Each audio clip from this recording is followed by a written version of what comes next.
Chris, and I'm doing this video to answer a question that I've seen a lot on social media and on forums, and that is a track racer rig sturdy enough, strong enough to support a direct drive wheel? Now, up until fairly recently, I owned a Track Racer RS6 and an AccuForce direct drive wheel, so I thought it's worthwhile me putting this together because I can share my thoughts on it. I've got a bit of footage as well, which I'll put up in a moment, just to show how the wheel, how the rig sort of handles the forces of the wheel. But for those who don't know much about Track Racer, they're fairly well established. I think they're based in Australia originally. They do a range of sim rigs. The one in question in this video is the RS6. They also do what they call an RS8 as well, just slightly different design.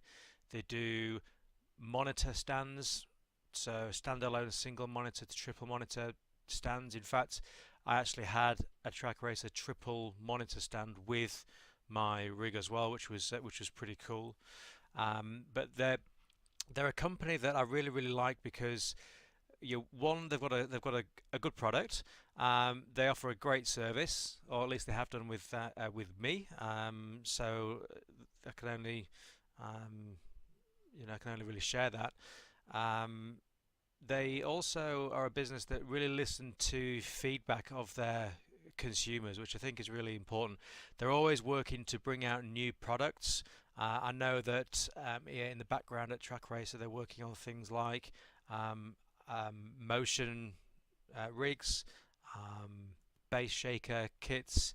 I know there's an 8020 aluminium profile rig coming as well. They also make gaming chairs also, so but it's something that all of these products, they come about because this is what the community and what existing Track Racer customers suggest back to them. So I really like the fact that they actually, they list, they don't just sort of sell your product and then that's it.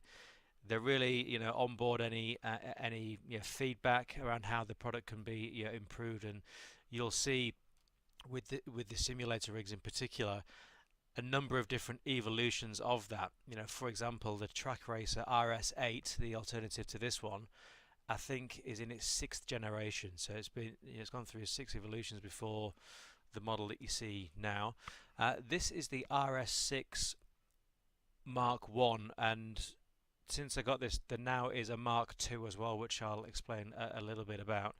But cutting to the chase, I used to have a Thrustmaster wheel, which was great because it fitted straight onto the wheel deck of the Track Racer. It's pre-drilled for Thrustmaster, Fanatec, a lot of mainstream wheels. I know they're listed on the website exactly which ones if you're interested.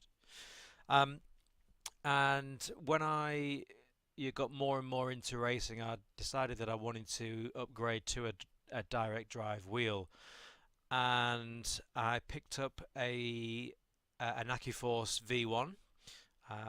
I was thinking about an OSW as well, but what swung it for me with the AccuForce is that for me it was going to be easier to mount it to this rig because an AccuForce wheelbase has the same bolt pattern as Thrustmaster.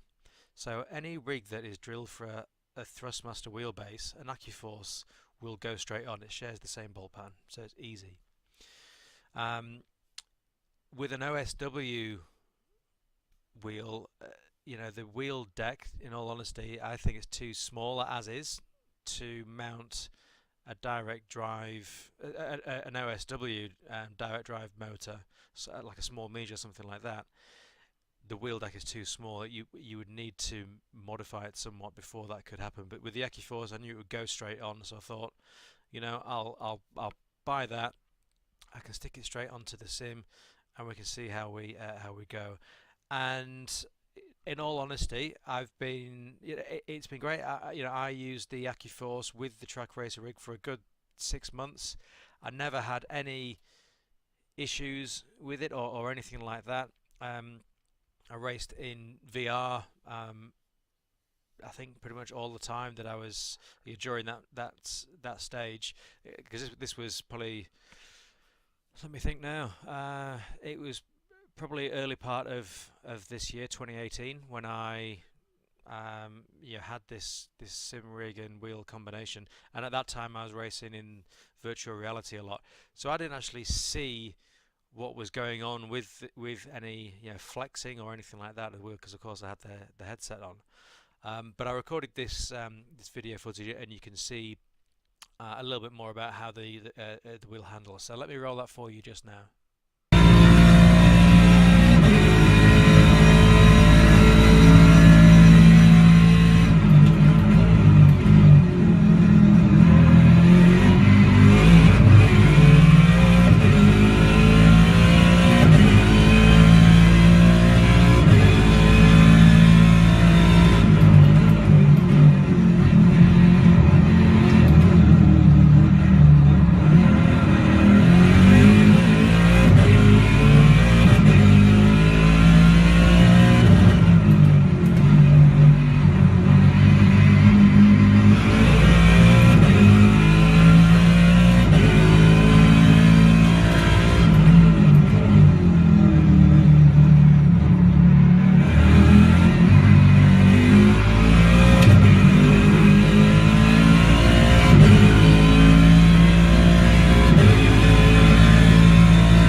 Okay, so I had the wheel turned up to maximum settings for that, so 100% on all the force feedback and everything, and I think the rig held up quite well to those forces.